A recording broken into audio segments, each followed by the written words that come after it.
script really stood out for me. I mean, a kid saves the world and fights in zero gravity. What more could you want?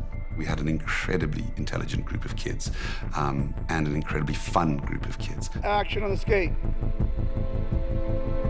After I read the script, not only was I left picturing how it'd be shot and how it's gonna look, but it screamed fun to me. Seeing some of these exciting things like zero gravity come to life, it was the biggest challenge and the most fun. Step through that gate, and you're in a zero-G environment. That was a huge fun part of shooting the movie, is how to create this battle room with all the zero gravity stunts and so on. And that was a hugely challenging, but ultimately really fulfilling experience.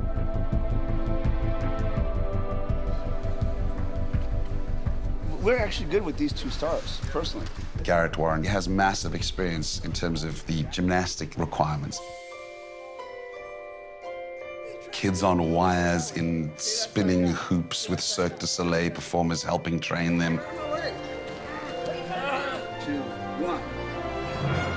We really needed an extraordinary stunt coordinator who could put kids on wires and yet make it look like they weren't hanging from pick points.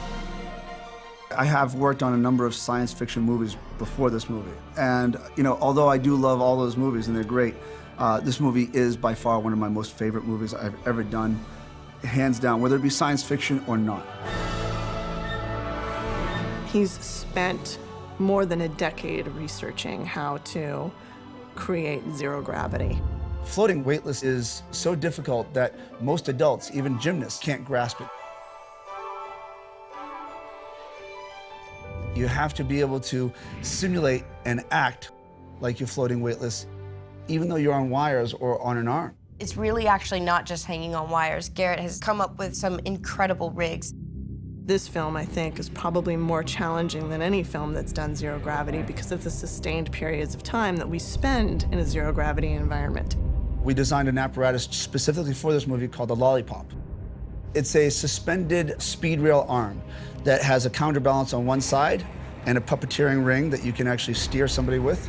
And on the other side, it has a ring that someone will sit in. And they're able to spin in any position they like of their own free will. At the same time, they're also able to move themselves through space without someone touching it. We can puppeteer them, literally, as if we were grabbing just a puppet in space and turning it backwards. It is the most ideal apparatus you're going to have to fly someone. At the end of the day, this is wish fulfillment for the kid in all of us. I wished I was younger so I could get on the wires and do the stunts with them. Right before we were shooting, we'd actually do wire work. To get us used to it, he'd just put us in the wires, give us a little obstacle, and be like, play with it, or just do whatever you want. And like, you just run off into flips. The demands in being in those harnesses are extreme on your body. Having to mimic all these motions and things like that that aren't real was very, very difficult, but I think we definitely got the hang of it.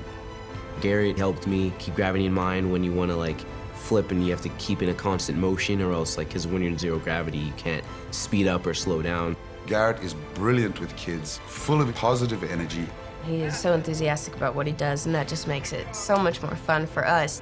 He trained all of our performers and brought them up to a level where they truly could do 90% of their own stunts. The action in this movie is far superior to anything that I've ever been able to do. And that's, of course, through the years of experience. It was just really fun. It was like a giant playground.